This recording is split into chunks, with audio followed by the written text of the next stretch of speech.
Le damos la bienvenida a todos y a todas quienes se están conectando en este foro, en esta conversación del Día del Cine Chileno en Valparaíso.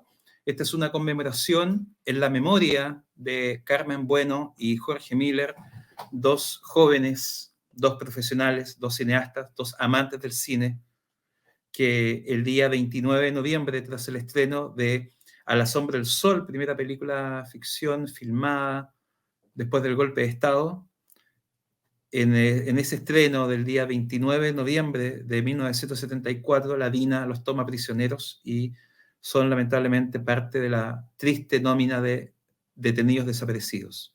Carmen y Jorge no son una nómina. Jorge y Carmen son dos personas que lamentablemente el horror político desapareció, la violencia política. Por eso que es importante hoy día, los ejercicios de memoria, no olvidar que el horror puede estar a la vuelta de la esquina nuevamente. Por eso que es importante hacer estas conversaciones en la conmemoración de lo que podríamos llamar la producción audiovisual o el cine chileno, y sobre todo en Valparaíso, en la región de Valparaíso. A Carmen y a Jorge les dedicamos estas conversaciones y este ciclo. Esto es organizado por la Seremi de las Culturas, las Artes y el Patrimonio de la región de Valparaíso.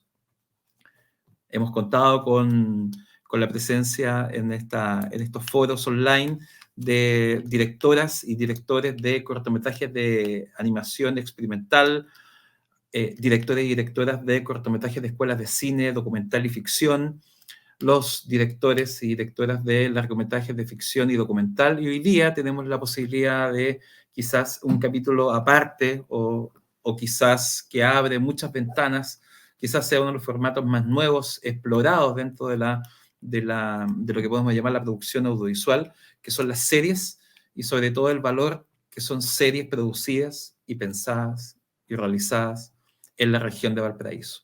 Tenemos el gusto, el orgullo y el placer de contar hoy día con tres representantes de estas series. En primer lugar, un amigo de la casa, Claudio Chino Leiva, productor histórico de la región, que es productor de la productora de Reojo Producciones, que viene en representación de la ácida y oportuna Valparaíso Inamible. Bienvenido, Claudio Chino Leiva. Hola, gracias, Claudio. Bueno, se suma gracias por la invitación, en el fondo. Sí, por supuesto. Enhorabuena que podamos hacer estas invitaciones y sobre todo para hablar de cosas tan entretenidas como las series y la producción en Valparaíso y en la región. Quiero también invitar a Iván Maureira Ortiz, guionista de la productora Tercer Mundo, que es la responsable de Habitantes del Pacífico, dirigida por Guillermo Riebeck. Iván, bienvenido. Hola, muchas gracias por la invitación.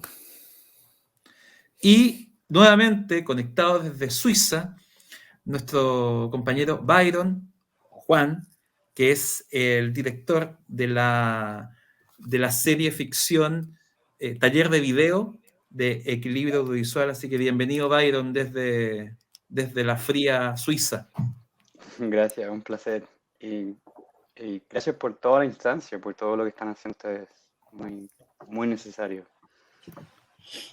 Bueno, en primer lugar, agradecerles que hayan aceptado esta invitación para conversar no solamente del audiovisual o de cosas que a nuestros públicos les pueda parecer un poco técnicas, sino más bien de lo que significa y poner en valor el desafío que significa producir una obra, en este caso series, en la región, entendiendo o subentendiendo que cuando decimos el desafío es porque en un país tan históricamente centralista, donde todo está centrado tanto en las formas de producción, en los costos, los financiamientos, y sobre todo el imaginar está centrado en su centro, hacer la región tiene un desafío doble. Cuéntenos si pudiésemos hacer una ronda de cómo nacen estas series, si nacen desde... es un formato relativamente nuevo. Aparece entre medio el CNTV hace algunos años que empieza a financiar. No todos los canales, no todas las series van a canales de televisión. Hay series también que están producidas o pensadas para internet. Entonces, cuéntenos cómo nacen cada una de estas series. Si quiere en el mismo orden de las presentaciones. Partimos por Chino Leiva. ¿Cómo nace Valparaíso Inamible? Bueno, Valparaíso Inamible, bueno, en realidad la productora, nosotros nos planteamos la idea de desarrollar algunos proyectos en formato serie, dependiendo mucho de la forma y la fuente de financiamiento, ¿no? Nos derivamos en alguna forma hacia eso porque nos permitía desarrollar los temas de una manera distinta, más en profundidad. De reojo siempre andamos abordando temas que tienen que ver con el carácter cultural, entonces tomamos desarrollo de proyectos a partir de libros, a partir de textos también fundamentalmente. Entonces, Valparaíso Inamible era un proyecto que en su origen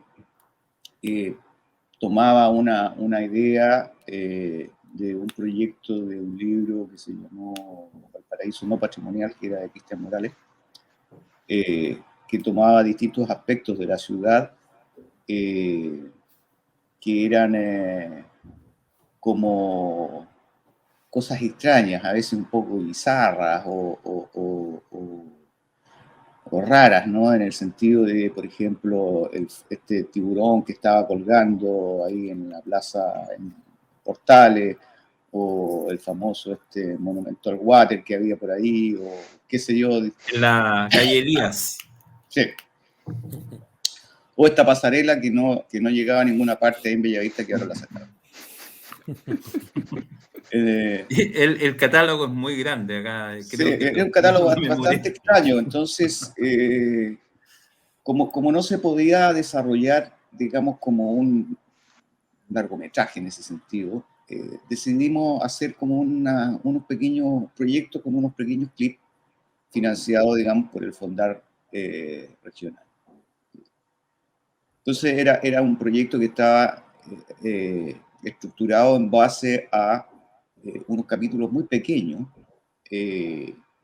Inicialmente eran unos capítulos de 3 minutos, 3, 4 minutos, y que iban a ir a una página web, formato de exhibición de página web. Bueno, todo esto porque en realidad las series, sean de 3 minutos o sean de media hora, o el tamaño que tengan, el formato tiene poca ventana, ¿no? Es difícil de mostrar, y uno se tiene que adecuar en este sentido, digamos, a los formatos que da la televisión. Y bueno, en televisión también sabemos que no todos los canales en el fondo se interesan a veces en este tipo de temas regionales o temas culturales, siempre también ellos tienen un formato. Entonces el formato web nos daba la posibilidad de poner esto, digamos, en contexto, en el formato que quisieran. Pero una vez de que nos adjudicamos el proyecto, nos dimos cuenta primero de que era muy difícil plantear el desarrollo de las ideas en 3 minutos. Y como siempre teníamos esta cosa de mostrar dos cosas por minuto, era casi como un videoclip. Entonces, nos planteamos la idea de cambiar un poco el formato y darle un poco más de extensión. Pero nosotros estábamos justamente en ese momento, en un momento histórico en Valparaíso. Se venían las elecciones de alcalde. Había toda una efervescencia en Valparaíso respecto 2016. Digamos, claro, había toda una efervescencia. Se estaba presentando DJ Méndez de candidato, Chart también estaba de candidato. Se estaba armando este movimiento, que es un movimiento que de alguna manera recogía una continuidad histórica de los pequeños movimientos sociales que se habían ido desarrollando, ¿cierto?, en el año 2000, 2010, en Valparaíso, ¿cómo se llama? por el tema del borde costero, el tema de las edificaciones, Mar para Valparaíso. el tema del aseo. Entonces, sobre la marcha decidimos cambiar el formato. Abandonamos esta idea, digamos, original del libro Valparaíso no patrimonial y decidimos tomar los temas contingentes de Valparaíso. Y la estructura era bastante simple en ese sentido como planteamiento, digamos, ¿no? Era hacer hablar a todos los actores que en la cotidianidad no hablan entre ellos, ¿no? Es decir, colocarnos unas opiniones en el fondo, contrastar opiniones respecto de un mismo tema. Y para eso, bueno, el criterio era que íbamos a colocar nuestro punto de vista en cada uno de los capítulos, pero la página iba a contener también todas las entrevistas completas de cada uno para que no se dijera después de que los habíamos sacado de contexto, ¿no? Es decir, y si lo sacamos de contexto, bueno, ahí está lo que dijo originalmente y contrastamos, digamos, las interpretaciones de los puntos de vista que habíamos puesto nosotros. Claudio, es importante compartir con nuestros espectadores que a lo mejor no conocen la historia de Reojo. Me puedo equivocar en la fecha, pero por lo menos tenemos recuerdos de hace por lo menos 20 años, ¿cierto? Que de Reojo estaba con producciones importantes, Nada Simple, Todo Simple, ¿cierto? Que es uno de como los... el como caballito de la serie, batalla, ¿no? exacto, emblemático, ¿cierto? Y que tiene además una flexibilidad y una potencia de poner en valor el arte, la poesía. Me acuerdo de unos capítulos con Armando Uribe, y tiene una mirada bastante pertinente en el sentido de ser muy contemporánea, y creo que Valparaíso Inamible es como le apunta, ¿cierto?, a algo que no podía ser ni institucional, ni una mirada complaciente, sino que está justamente en ese borde crítico, ácido, irónico, que, o sea, es tan inverosímil muchas cosas que pasan y absurdo, y un poco tú las nombraste, y que ahí yo creo que podemos ahondar un poco más, que no permite cierto otro tipo de mirada que no sea desde la ironía, y creo que, bueno, ahí vamos a hablar sobre el abordaje y los puntos de vista y cómo ustedes enfrentan Valparaíso Inamible, pero invitamos a nuestros espectadores y espectadoras que puedan disfrutar estos 11 capítulos, ¿no? Son 11. Son 11 capítulos de sí. Valparaíso Inamible, como bueno, el guarenismo. Viene de un el Inamible viene de una frase de Baldomero Lillo, un cuento de Baldomero Lillo, que es aquello que casi como que no tiene explicación, no se entiende. Es decir, Baldomero Lillo aparece en el libro donde cuenta esto, de este policía, ¿cierto?, que atrapa a unas cosas que son inamibles, que no... Valparaíso tiene esa connotación de que no se entiende a veces, digamos, no se puede atrapar por ningún lado. Entonces, tratamos un poco también de ir tomando este lenguaje de Lillo, ¿no? Para irnos nombrando, digamos, los capítulos, y que tenían, como dices tú, esa connotación un poco de acidez, de jugar con ese doble sentido, ¿no? Por ejemplo, hay un capítulo que me acuerdo se llama Gentrifícamelo, ¿no? Sí. Que es como esta idea de que la gentrificación, ¿cierto?, es una cosa muy ajena, y no, en realidad es una cosa que le está pasando a la ciudad permanentemente.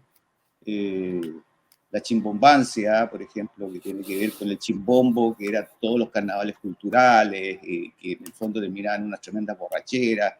Entonces, el guarenismo. El guarenismo, exactamente. De hecho, el logo de afiche de la serie es un guarén.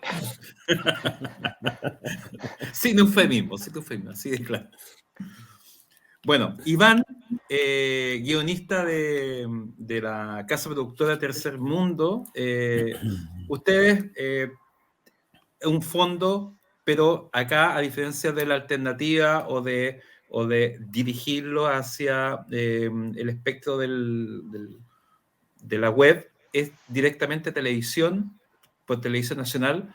No voy a decir canal de todos porque me estaría traicionando con nuestro, con la historia, ¿cierto? Pero digamos, Mío no es. Televisión Nacional, ese canal que queda en Bellavista 0990, ese canal privado que queda en Bellavista 0990.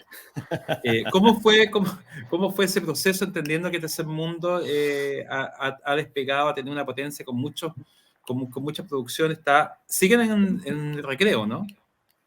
No, ahora trabajamos principalmente en la calle Hierbas Buenas, en el Cerro Yungay, Perfecto, o sea, hasta antes de la pandemia. Después de eso, todo el mundo en su casa.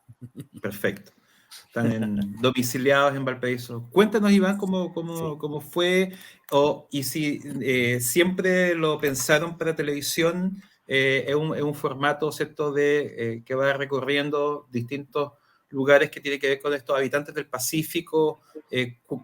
Cuéntanos cómo nace esta producción, de gran Claro, escala, mira, además. claro. Mira, nace de un viaje a Juan Fernández, por algo absolutamente nada que ver. Tuve que ir a la isla Juan Fernández y, bueno, siempre había querido ir, tenía el contexto literario, obviamente, de Robinson Crusoe y todo el imaginario que tiene Juan Fernández, y llegué allá y me encontré con una realidad completamente diferente a lo que yo me había construido, eh, y me sorprendió. Y me sorprendió este concepto de que cada isla finalmente es un mundo y que cada isla es un pequeño universo. Entonces, yo en ese tiempo todavía no existía Tercer Mundo, pero sí era amigo del Willy, que había salido de la carrera de cine de Valparaíso, de la U de Valpo, y le digo, Willy, mira, fui a una isla, creo que hay un concepto súper fuerte en el trabajo con la insularidad. ¿Qué podemos hacer? En ese tiempo, como te digo, todavía no estaba conformado Tercer Mundo, sino que era una idea. Bueno, Willy me dice, hagamos un documental de una isla, así lo más simple que se pueda, con el presupuesto más bajo que se pueda, y lo tiramos a proyecto regional. Pero en ese momento decidimos trabajar con la isla Mocha, que es una isla que fuimos específicamente a conocer con el Willy en ese tiempo, en una onda así, campamento, porque todavía no había financiamiento. Bueno, la cosa es que a Es través de... Scouting. Claro, exactamente. Tuvimos mucha suerte y nos financiaron ese proyecto, ese largo documental que es Mocha. Y bueno, lo hicimos, nos gustó mucho el resultado, y lo que nos dimos cuenta ahí es que en el fondo lo que nos interesaba era este punto de vista más etnográfico, y que el desafío que nos planteamos en el documental, y que después trasladamos hacia la serie, era que no hubiera un anfitrión, sino que la serie fuera un relato, o sea, el documental y la serie posteriormente fuera un relato coral contado por los mismos habitantes. Entonces, eso implicaba generar un trabajo fuerte con los personajes. Y yo creo que eso es lo que caracterizó finalmente a la serie, porque una vez que terminamos el largometraje Mocha, nos dimos cuenta que todavía seguía habiendo mucho que hacer con respecto a las islas, y ahí pensamos que un formato serie de televisión podría dar la profundidad necesaria para meternos en el tema. Y lo que quisimos hacer fue el planteamiento general que nos dimos, y el objetivo principal fue hablar de las islas menos conocidas de Chile, considerando que Chile tiene más de 3.000 islas y conocemos 4, que generalmente era Rapa Nui, Juan Fernández, Chiloé, que es lo que más suena, y un poquito quizás la Isla Mocha, pero no tanto. Bueno, pero nos dimos cuenta que así como estaban estas islas, habían un montón de otras islas habitadas de las cuales no se hablaba nunca. Y el desafío fue mostrar esta insularidad de la cual no se suele hablar. Y esa idea fue potente desde el principio. Cada vez que la planteamos, las personas a las cuales se la planteamos, que ya tenían más experiencia que nosotros, nos decían que parecía una justificación convincente para parar una serie. sea, para decir que había una necesidad ahí. Y eso nos jugó muy a favor, poder tener como esta manera de explicar de qué se trataba el proyecto. Y ahí CNTV le gustó el proyecto, ellos nos recomendaron, consideraban que era una serie que podía ser para televisión abierta, nos recomendaron que habláramos con los canales y bueno, y fue un trabajo muy interesante porque tuvimos que conjugar toda esta bola que nosotros teníamos, que veníamos de este largometraje documental, súper de una visión muy, muy de nosotros, dándonos todos los lujos cinematográficos y de guión que se quieren, a meter todo esto en una lógica muy tele, donde finalmente estaba todo mucho más normado y había mucho más formato, por decirlo de cierta manera. Y eso fue un tremendo trabajo, lograr mantener esta premisa que era que los propios habitantes de la isla contaran su historia en este contexto de televisión que te exige rapidez, que te exige cambios de emociones constantes, de ritmo para poder mantener la atención, etc. Entonces fue todo un desafío poder mantener, como digo, esa idea de que la serie la contara los personajes de la isla y no un anfitrión, que era lo que menos queríamos, y tratar de hacer algo en la dinámica o el ritmo que necesitara la tele. Y eso fue en general, a grandes rasgos, como el proceso. Que fue un proceso largo, además, que eso también me gusta dejarlo en claro, porque los procesos, por lo menos para nosotros, y yo creo que el trabajo con los colegas suelen ser de años. O sea, nosotros, cuando surgió la idea de hacer la serie de televisión, probablemente pasaron 5 años antes de que lográramos el financiamiento. Entonces, en el fondo, y ahí con un trabajo constante atrás, de ir paso a paso hasta llegar a esa instancia. Entonces, son procesos súper largos y hay que bancárselos así.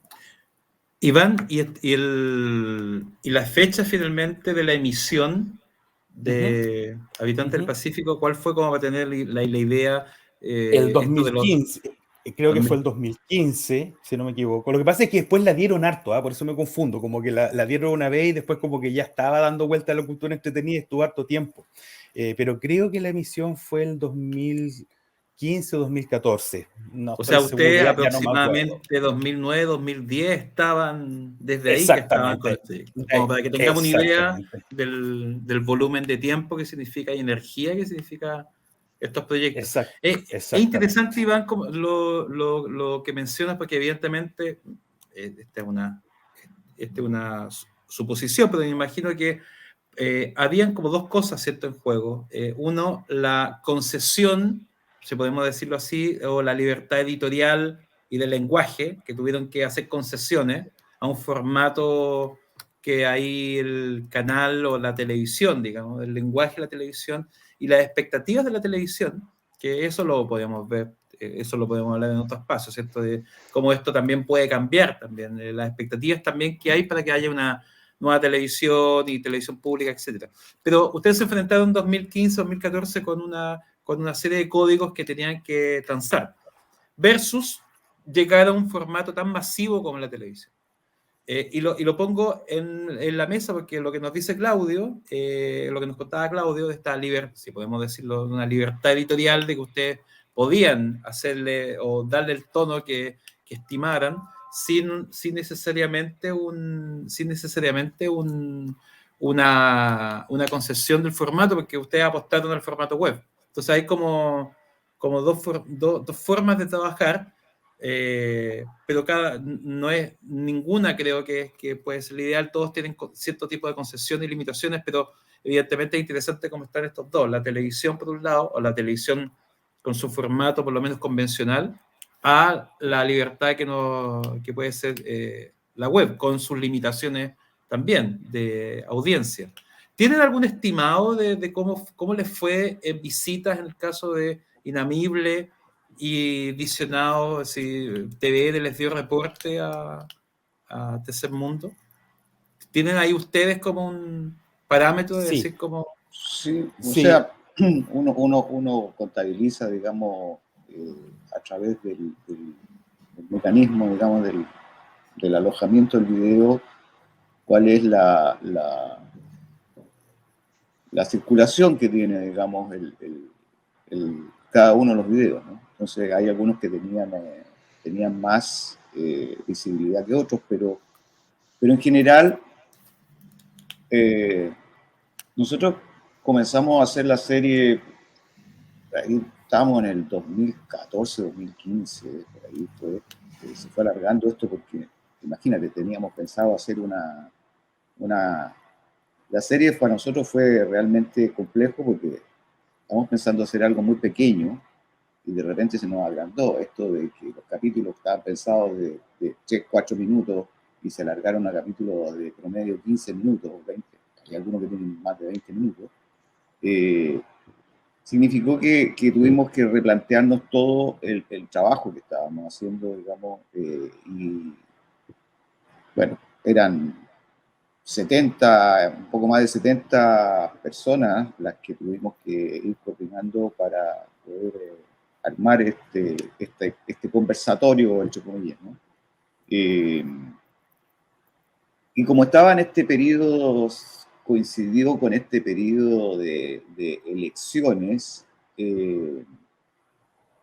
tuvo mucha visibilidad. O sea, mucha más visibilidad de la que realmente podríamos haber logrado habiéndola exhibido, digamos, en un canal de televisión. Como nosotros en realidad trabajamos siempre con UCB, que es el canal de acá local, que es un canal que nos permite a nosotros, tampoco nos pone ninguna restricción de ningún tipo. Al contrario de lo que pasa, digamos, con los canales de Santiago, que tratan de imponer sus normas editoriales. En este caso nosotros tenemos plena libertad, digamos, de armar y estructurar nuestro trabajo, digamos, sin ningún tipo de restricción previa. Entonces,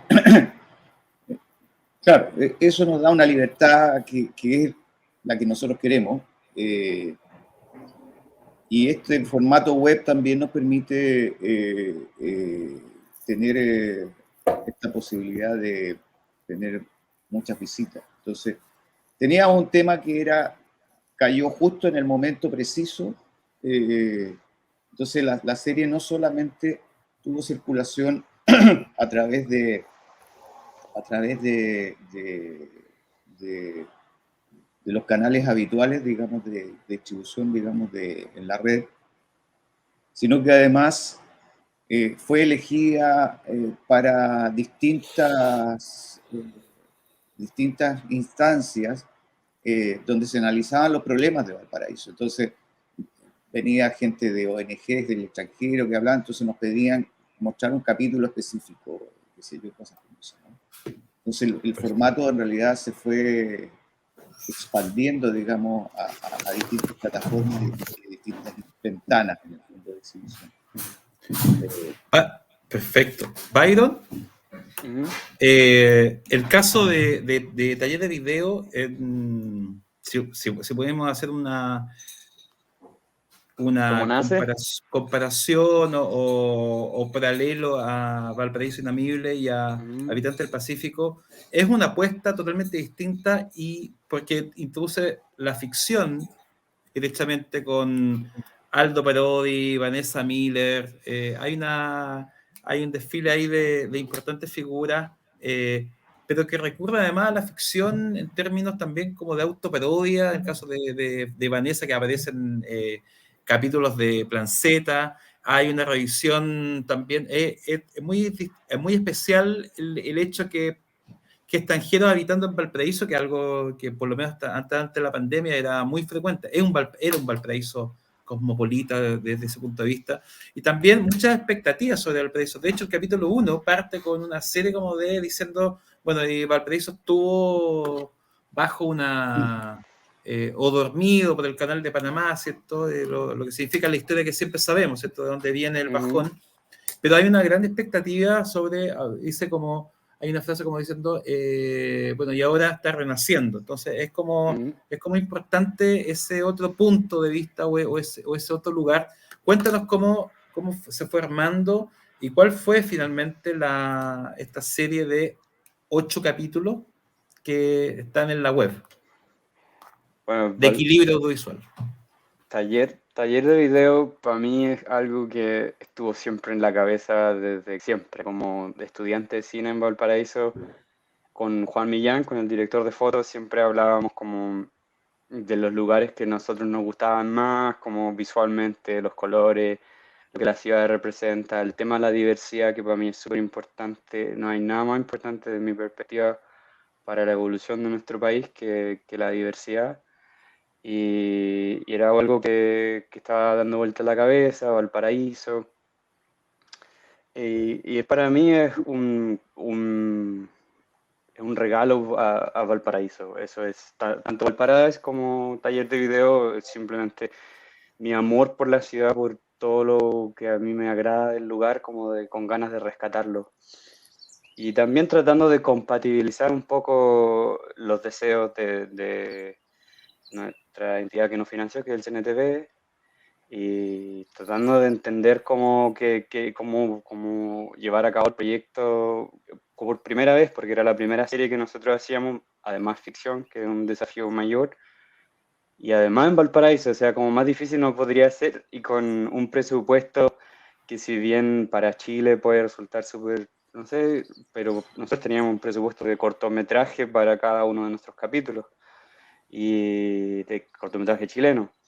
Y en ese sentido fue súper desafiante como filmar 4 horas, o sea, son como 4 películas hechas con no el presupuesto como que quería, a no ser que bajáramos como, no se convirtiera como un reality show el proyecto o algo como mucho más documental. Pero el espíritu siempre fue, por lo menos del equipo realizador, siempre fue como más ficción. Al principio, la idea original nace con la primera idea, así como el esbozo del proyecto, nace con Pablo Figueroa. Nosotros nos juntamos en su oficina, en un lugar en Santiago, y empezamos a tirar ideas sobre el proyecto. Y la idea era hacer algo distinto. Yo quería hacer una serie. A mí me gustaba la idea de hacer algo con un formato distinto, que llegara como a la comunidad desde otra perspectiva. Eh, y también como un poco descolocado, no sé si quería hacer películas o quería dedicarme a hacer otro tipo de cosas, otro contenido más de internet.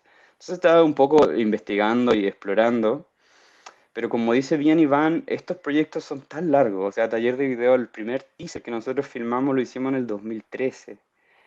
Y de ahí el proyecto lo adjudicamos quizá el 2015, entonces después de a que nos dieran los recursos.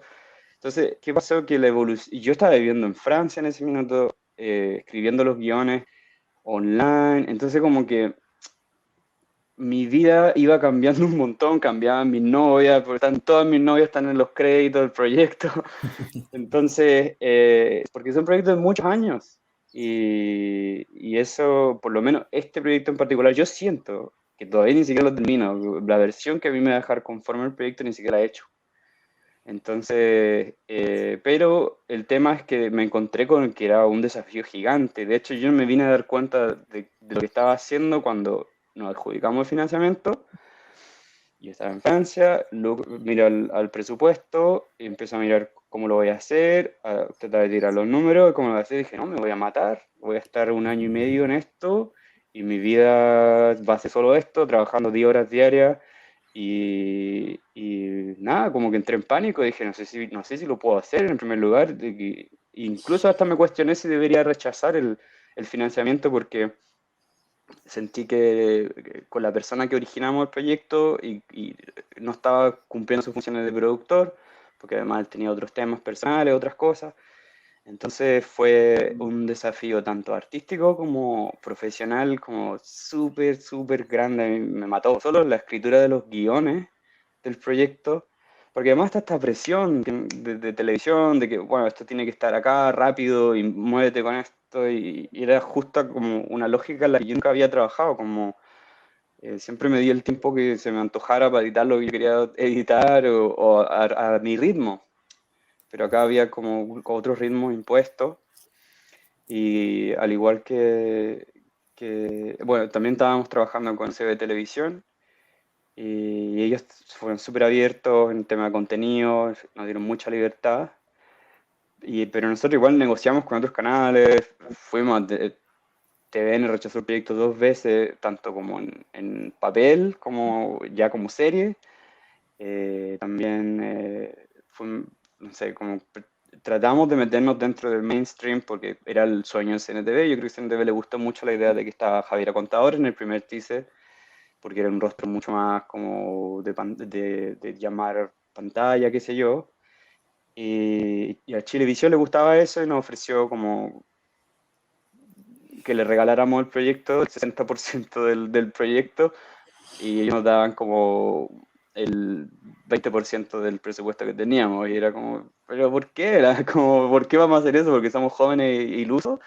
Entonces era como un mundo súper hostil y súper que yo en realidad no quería ni siquiera tener que ver, como no me para ser 100% honesto, creo que también en eso pude haber tenido más cuidado, porque yo en realidad televisión en Chile no es como mi prioridad, no sé si es lo que yo quiero, yo es un poco como la discusión entre cine digital y cine tradicional, de las salas y qué sé yo.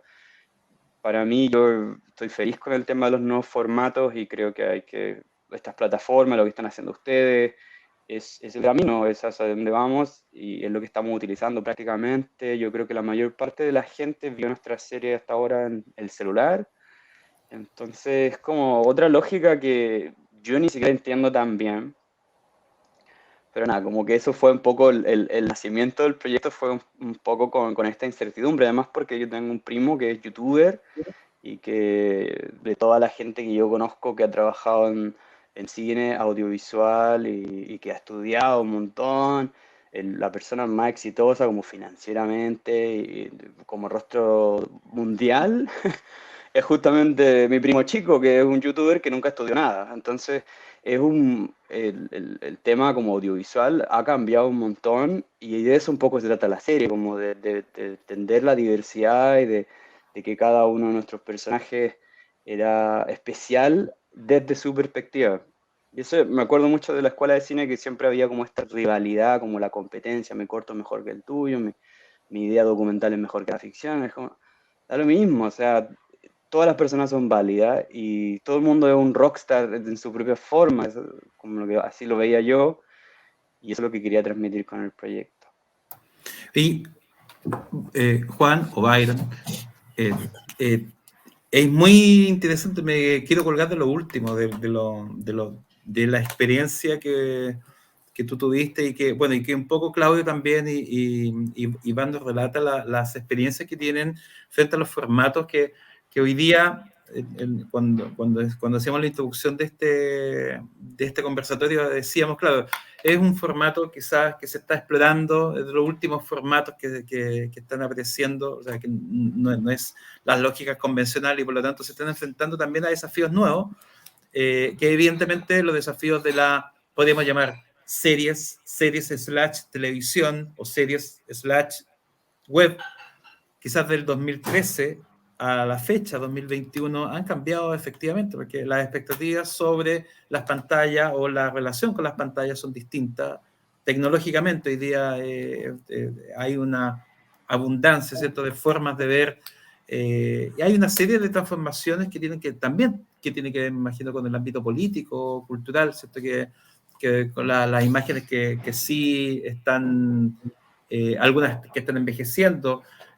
Creo que haciendo como el link a las cosas que han dicho Iván cuando decía lo que no querían era que haya un animador o un mediador. Me imagino que todos tenemos en la cabeza a qué programa están dando. O sea, hay una saturación de formatos que ya se transforman en una caricatura, ¿cierto? Del animador que está, el animador mainstream que está yendo a ver cómo en Chiloé se cocina etcétera. Exactamente. Es que en ese momento, bueno, ahora más todavía, pero en ese momento, claro, ya existía una saturación del tema, aun cuando después vino alguien a saturarlo más todavía y le fue muy bien, justo en ese tiempo. Pero ya, pero de todas maneras, ya en esa época estaba saturadísimo y nosotros teníamos además dos formaciones de escuela, por decirlo de cierta manera, que nos hacían tener otra visión, porque por un lado estaba el Willy y todo el equipo audiovisual que había estudiado el cine en la U de Valpo,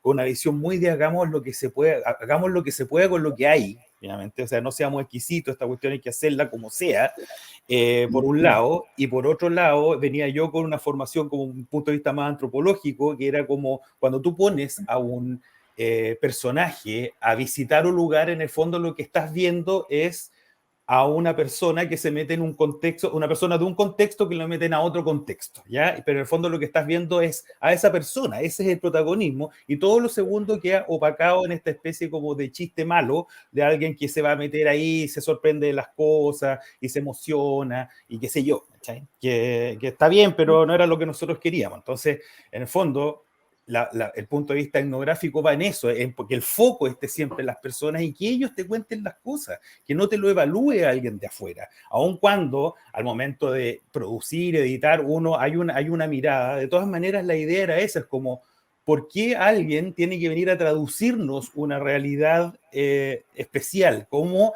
si fuera algo que, como si las personas que estuvieran ahí no tuvieran la capacidad de transmitir ellos mismos sus propios mensajes. Y yo creo que ese ha sido un poco el trabajo como que nosotros hemos tratado de ir desarrollando hasta el momento, como darle voz a las personas y que ellas mismas sean que cuenten sin este traductor a prueba de idiota que en el fondo es como que te va haciendo un chiste de las cosas. Perdón, a mí como que no me gusta mucho ese formato, se nota. Y ¿cómo se llama? Y creo, y con respecto a lo que hablaba, también me quiero colgar un poquito, claro, en este momento claramente estamos viviendo una época de transición que es súper interesante, de una forma antigua de acceder al audiovisual que es la televisión a esta multioferta que es Internet. Pero de todas maneras, todavía, por un tema generacional, hay mucha gente para la cual la televisión sigue siendo la gran ventana. Y a nosotros lo que nos gusta es que existan dentro de toda la cantidad de cosas que se muestran estos pequeños momentitos que le pueden llegar a personas que quizás no lo están buscando, pero está ahí y le pueden generar un cambio de perspectiva o un punto de vista diferente. Y eso a nosotros nos parece súper interesante. Como a mí por lo menos a mí en lo personal me gusta mucho cuando me doy cuenta que alguien está viendo la serie que yo no pensaba que se podía interesar en ella, pero le llegó y la disfruto. Oye, pero eso tiene un cariz o una profundidad netamente política, todo lo que estamos hablando, porque evidentemente se ha saturado, ¿cierto?, este hecho, y no solamente en Chile, que otros hablen por otros, ¿cierto?, de las minorías examinadas por especialistas, hombres blancos mirando siempre, que es un poco todas las tesis de que Y hay una cosa ahí, perdón que te interrumpa, que es el paternalismo. Exacto. Ese paternalismo es demasiado, yo creo que hay que terminar con él, porque es como, es algo violento. Es demasiado violento. Sí, exactamente. Sí, haciendo como puente un poco con lo que decía Chino Leiva, ¿cierto? De que Valparaíso Inamible también se transformaba como que hablen todos los que están, si podemos llamar, en disputa, ¿cierto? Valparaíso es un territorio, una ciudad que hay disputas en el sentido de que hay espacios que están en tensión constantemente. Entonces, es interesante cómo habla Iván de Rementería, cómo habla Chantal de Rementería, habla la otra arquitecto, ¿cierto?, que está en contra de la gentrificación, como hablan los actores que están dando esas disputas, que es muy interesante. No es una voz en off omnipresente, ¿cierto?, que está dando cuenta como de algo que no se puede sintetizar. O sea, si hay algo que podemos concluir, lo único que podamos estar de acuerdo quizás es que Valparaíso no se puede sintetizar en algo, ¿cachai?, en un concepto, porque todos los días, y un poco incluso lo que aparecía en la serie, en Taller de Video, ¿cierto?, de Byron, existen muchos Valparaíso, y perdón que cita a Agustín Esquella, que quizás es lo único que podemos citar de Agustín Esquella hoy día, con todo respeto a Agustín Esquella, pero en el otro documental, en Contrapostal, que también está dirigido por Juan Luis y que es de reojo, ¿cierto?, y que también Chino, que está ahí, y todo el equipo, un tremendo documental que aparece 10 años después de la denominación de Patrimonio de la Humanidad, sitio cultural de la UNESCO, donde coloca la otra cara, ¿cierto? Hay una cosa contradictoria, es la contrapostal. Y Agustín Esquella decía, Valparaíso es ingobernable porque hay muchos Valparaíso. Quizás sacando esa idea es que evidentemente todos esos actores que están en disputa es Valparaíso. Siendo que eso mismo se puede contradecir, porque siempre hay voces que quieran como resumirlo, sintetizarlo, entonces creo que Valparaíso Inamible da cuenta de eso, así como, como lo decía Iván, no son otros hablando de los otros, sino son ellos mismos hablando de lo que es para ellos esta ciudad. Yo creo que en ese sentido, esta diversidad de la que habla Byron está relacionada, digamos, con la heterogeneidad, por ejemplo, que tiene Valparaíso. Es decir, Valparaíso además tampoco tiene, hay hegemonías de clase, ¿no? Es decir, no es que, mira, hay un barrio más, un barrio menos.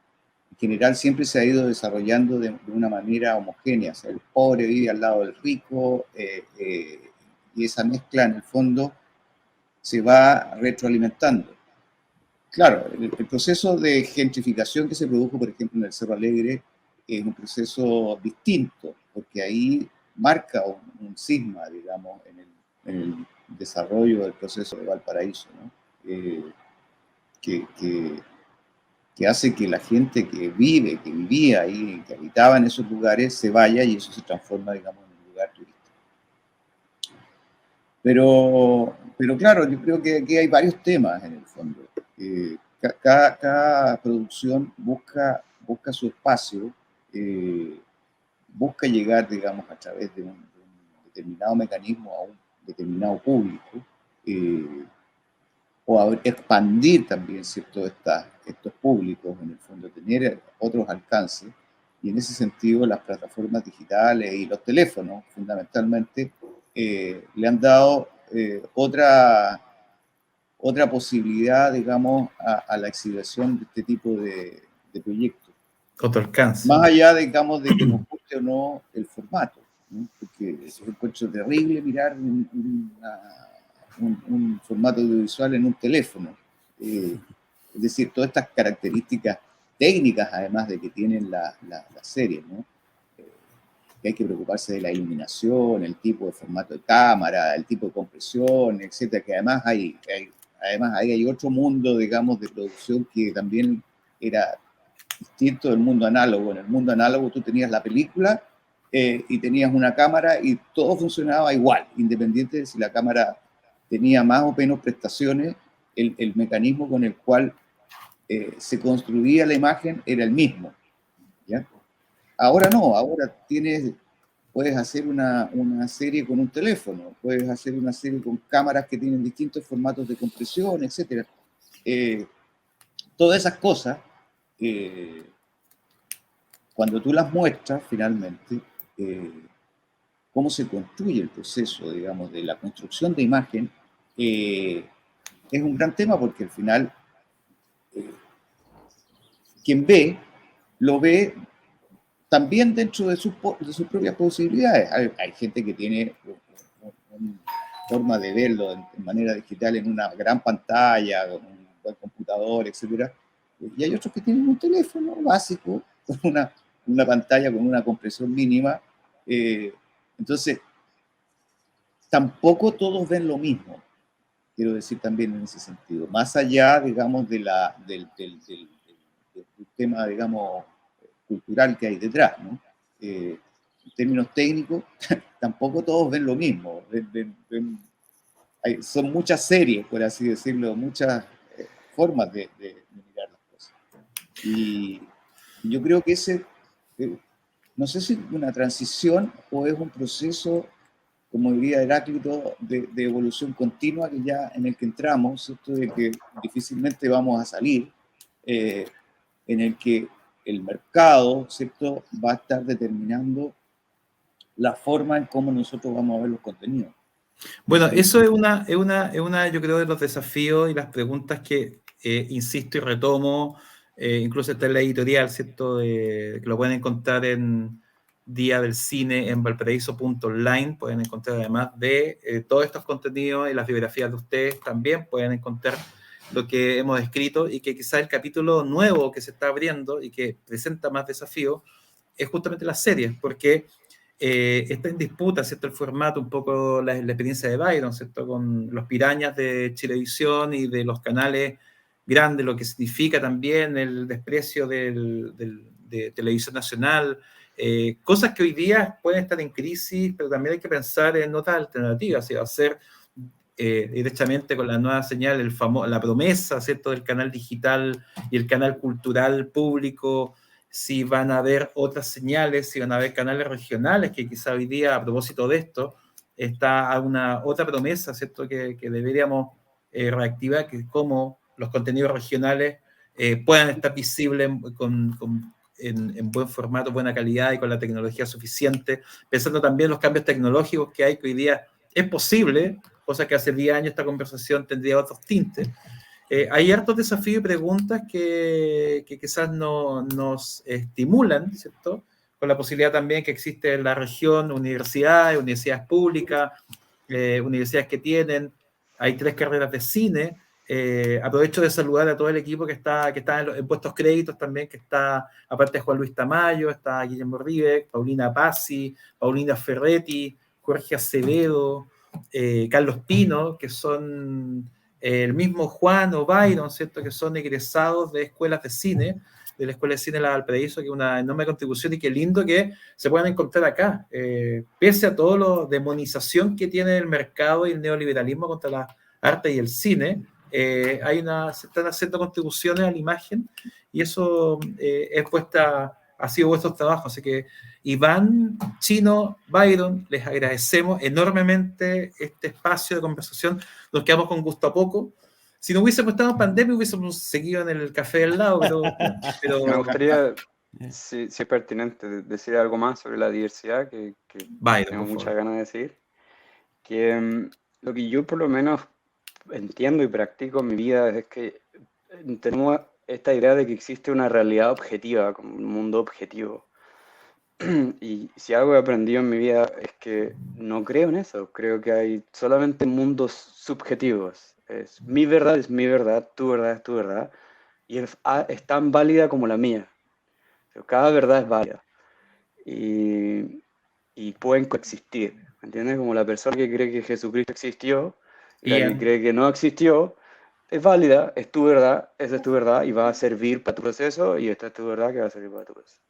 Eso para mí, entenderlo, y Valparaíso para mí representa eso, una ciudad donde todos convergemos en el mismo punto porque te lleva hacia abajo y todos nos cruzamos ahí y cada uno vive en su mundo.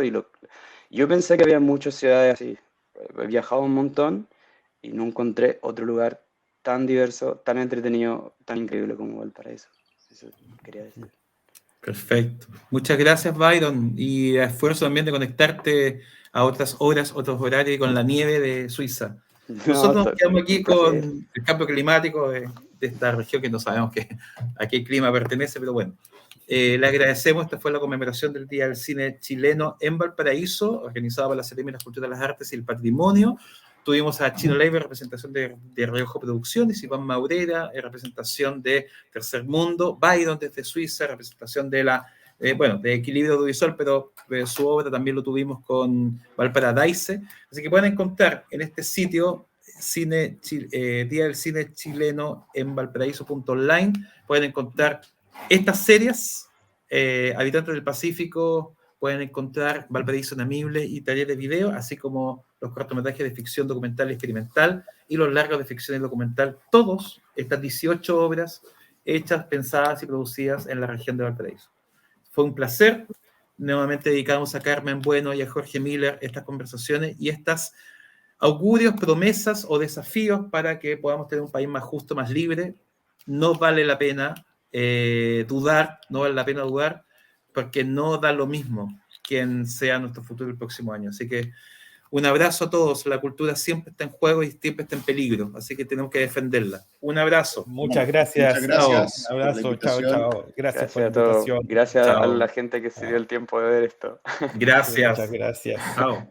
Chao. Beleza.